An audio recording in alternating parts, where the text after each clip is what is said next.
খাতা দেখে যা বুঝলাম, তাতে কাশেম তো তোমার কাছে 1.5 লাখ টাকা ধার নিয়েছিল। তুমি 3 লাখ বলছো কেন? হ্যাঁ মোড়ল সাহেব, আপনি ঠিকই রেখেছেন। কাশেম 1.5 লাখ টাকাই নিয়েছিল, কিন্তু ওই টাকাটা সুদে বেড়ে বেড়ে 3 লাখ হয়ে গেছে। দেখো মহেশ, এদের যা পরিস্থিতি, মেয়েটা পড়াশোনায় ভালো বলে স্কলারশিপের টাকায় পড়াশোনা হয়, আর ওর মা কোনো রকমের বিড়ি বেঁধে সংসার চালায়। তাহলে তুমিই বলো এত টাকা ওরা কিভাবে দেবে? 1 টাকাও দিতে হবে না। আপনারা তো সবাই জানেন কিছুদিন আগেই আমার বউটা মারা গেছে। যদি সালমার সঙ্গে আমার বিয়েটা দেন, তাহলে টাকাটাও মাফ করে দেব, আবার সালমাকে আমি সুখেও রাখবো। না না, তা কি করে সম্ভব? আপনার মতন একটা বয়স্ক লোকের সাথে আমার মেয়ের বিয়ে কিভাবে দেব? ভালো কথা। হাত যখন পেতেছি টাকাটা দিন, নাহলে মেয়েটা হাতে তুলে দিন। কি বলেন মোড়ল মশাই? হ্যাঁ, কথাটা অবশ্য তুমি ঠিকই বলেছ। বোমা, তাহলে কি করবা বলো? ঋণ তো তোমার স্বামী করেছে, পরিশোধ তো তোমাকেই করতে হবে। না, আমার মেয়ের সাথে ওর বিয়ে দেব না। আমি যেভাবেই হোক ওর টাকা দিয়ে দেবার ব্যবস্থা করব। টাকাটা কবে দেবেন সেটা তো বলুন। আমাকে 2 মাস সময় করে দেন। ঠিক আছে, তোমার কথাই মেনে নিলাম। মোড়ল সাহেব, ড্যামি তৈরি করুন। 2 মাস বাদে যদি টাকাটা না দিতে পারেন না, তাহলে কিন্তু সালমার সঙ্গে বিয়ে দিতে হবে। ভালো করে ভেবে দেখো বৌমা, 2 মাস পরে কিন্তু তোমাকে মহেশবাবুর টাকা দিতে হবে। আর যদি না দিতে পারো, তাহলে উনার সঙ্গেই তোমার মেয়ের বিয়ে দিতে হবে। দেবে তো?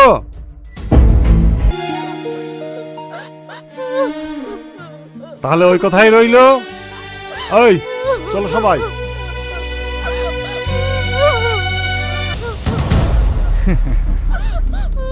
কিরে সালমা, রোদে পুড়ে পুড়ে মুখটা তো কালো করে ফেলেছিস, একটু চুনো ফুনো মাখিস। তোমাকে অত দেখতে হবে না। আমি ছাড়া তোকে কে দেখবে বল? 2 মাস বাদে তো তুই আমারই হবি। কর্তা, এরা ভালোবাসার মূল্য দিতে জানে নাকি? চলেন। পিড়িটি কাঁঠালের আঠা, লাগলে পরে ছাড়ে না। গোলেমালে গোলেমালে পিড়িত করো না।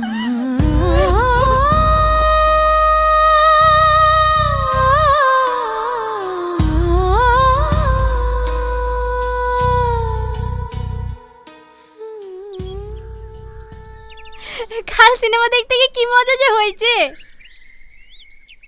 কি রে, আজ সকাল থেকে দেখছি তোর মুড অফ, ক্লাসেও মন খারাপ করে বসছিলি। কি হয়েছে রে?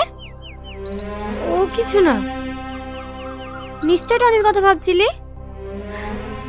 না রে, আজ মহেশবাবু এসেছিল। 2 মাসের মধ্যে টাকাটা শোধ করতে না পারলে বাধ্য হয়ে ওকে বিয়ে করতে হবে। বিয়েটা সস্তা নাকি? ওই বুড়ো ভামকে কে বিয়ে করবে? আচ্ছা সালমা, চল টনিদের বাড়ি যাই। দারোয়ানের কাছ থেকে যদি কোনো ঠিকানা পাওয়া যায়। কি ভাবছিস? চল তো। কাকা, টনি কবে বাড়ি ফিরবে আপনি কিছু জানেন? না রে মা। আচ্ছা কাকা, টনির ফোন নাম্বার জানেন? দেখো মা, ওর ফোন নাম্বার জানলে আমি তোমাকে দিতে পারবো না, কারণ এটা বড় সাহেবের অর্ডার। তোমরা এখন যাও, বড় সাহেব দেখলে আবার বকাবকি করবে। টনি আসলে আমি তোমাদেরকে খবর দেবো।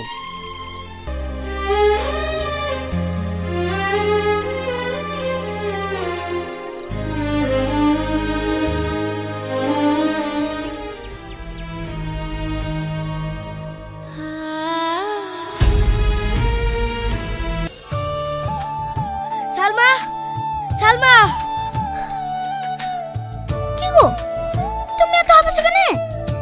আমার আব্বা আমাকে কলকাতা নিয়ে চলে যাচ্ছে। তুমি কবে ফিরবে? আমি কিচ্ছু জানি না। তুমি কলকাতায় গিয়ে আমাকে ভুলে যাবে না তো? এই কথা দিলাম, আমি তোমাকে জীবনেও ভুলবো না। আমি যাই দিনই বাড়ি আসি তোমার কাছে ছুটে যাব। হ্যাঁ আমি জানি। এই দেখো মা লাড়ু বানিয়েছে, আমি তোমার জন্য নিয়ে এসেছি। নাও খাও। আগে তুমি খাও। এই বদমাইশ, আমি তোকে খুঁজে বেড়াচ্ছি আর তুই চোরে মেখে লাড়ু খাওয়াছিস। চল এখান থেকে। আমি তার কাছে যাবো, আবার তুমি আমাকে ছেড়ে দাও। এই চল। টনি, টনি,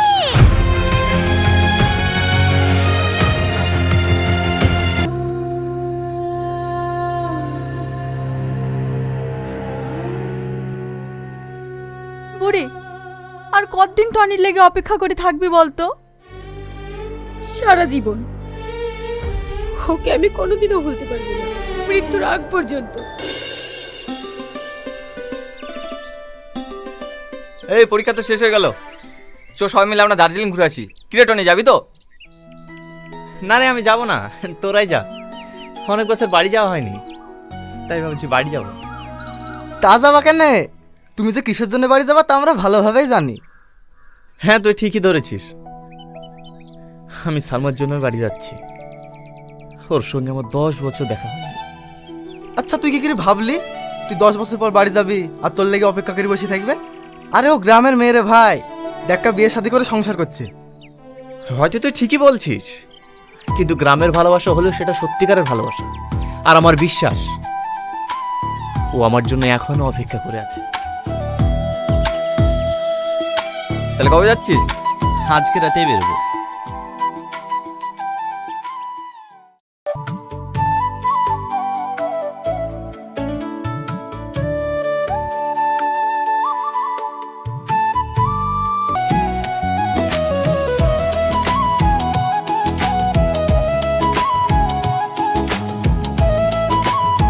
তোমার কোথাও লাগেনি তো? লেগেছে, আমার ভুল হয়ে গেছে। আমি কান ধরে বলছি, আর কোনোদিন এমন কাজ করব না। কি গো, তুমি কাজ জোগালে? জানো তো, তোমার কষ্ট হলে আমার প্রচন্ড কষ্ট হয়। হার পাগলি, আমার কিচ্ছু হয়নি, আমি তো অভিনয় করছিলাম। বদমাইশ, দাঁড়া বলছি, দাঁড়া, দাঁড়া বলছি, দাঁড়া বলছি, দাঁড়া।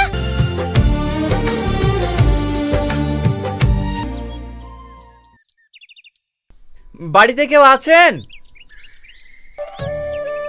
কি ব্যাপার, বাড়িতে কেউ নেই নাকি? কে? বলছিলাম কাকি, এতে বাড়িতে কেউ নেই? এরা কেউ নাই তো? কেন, তুমি টাকা পাবা নাকি? না না কাকি, আমি টাকা পাবো না। এরা কোথায় গেছে জানেন? না না, এরা কোথায় গেছে আমি জানিনি। লোকের সাথে টাকা নিয়ে নিয়ে এদের প্রচুর ঋণ হয়ে গেছে। আজ শুক্রবার তো, বন্ধনের লোক আসবে টাকা নিতে, পালিয়ে গেছে মনে হয়। বলছিলাম এদের কারোর ফোন নাম্বার পাওয়া যাবে না? ফোন নাম্বার নিবা? ওদের সঙ্গে আমাদের ভালো সম্পর্ক নাই। ওই বাড়িটায় যাও, গেলে পেতে পারো। ও ঠিক আছে কাকি।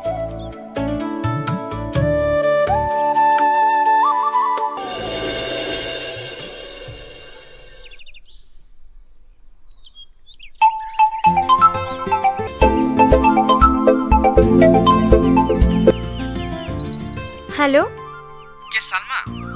এই হ্যাঁ, আপনি কে? আমি টনি বলছি। কোন টনি? তোমার টনি, যে 10টা বছর তোমার জন্য অপেক্ষা করে আছে। টনি তুমি? এতদিন পর আমার কথা মনে পড়লো। তুমি আমার নাম্বার কোথায় পেলা? আমি আজকে তোমাদের বাড়িতে গিয়েছিলাম, গিয়ে দেখলাম তোর বাড়িতে কেউ নেই, তাই পাশের বাড়ি থেকে নাম্বারটা চেয়ে নিলাম। তুমি আমাদের বাড়িতে এসেছিলা? এই এখন কোথায় আছো? আমি এক্ষুনি তোমার সাথে দেখা করতে চাই। আচ্ছা আচ্ছা ঠিক আছে। আমার ছোটবেলায় যেখানে খেলা করতাম না, তুমি সেখানে চলে এসো, আমি ওখানে যাচ্ছি। ঠিক আছে, তুমি যাও, আমি যাচ্ছি।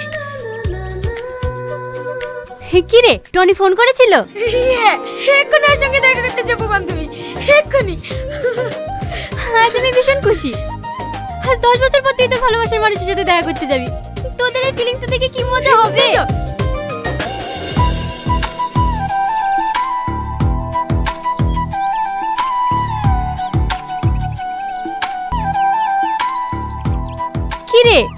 কতক্ষণ অপেক্ষা করব? তোর টনি কখন আসবে? একবার ফোন কর না। আর ফোন করতে হবে না, মনে হয় টনিই ফোন করছে।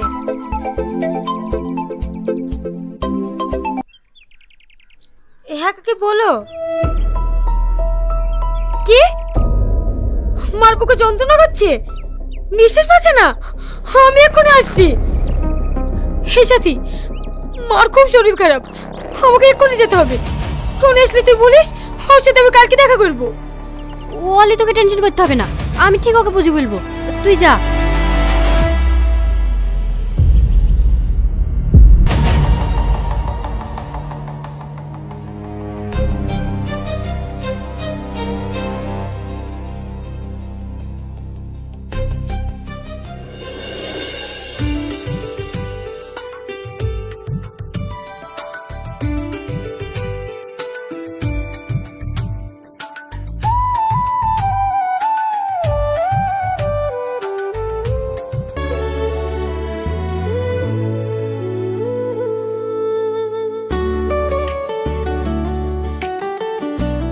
তোমার নাম টনি?